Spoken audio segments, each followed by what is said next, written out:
अस्सलाम वालेकुम रहमतुल्लाह। ग़ज़वा बदर का मकाम थी, यहाँ पर अब आम लोगों की भी तदफीन की जाती है। वो दूर थोड़ा सा जहाँ पर जंगलात हल्का सा नज़र आ रहा है, शुहदाए बदर की कब्रें हैं। आज 22 दिसंबर 2018 अना फिल मदीनतिल मुनव्वरा व फी मैदान बदर। यहाँ पर बंदा हाजिर हुआ है।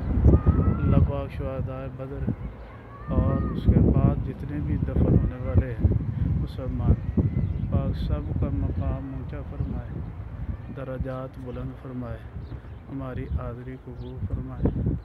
और ये आस पास का इलाका ऐसा है जी, बंद किया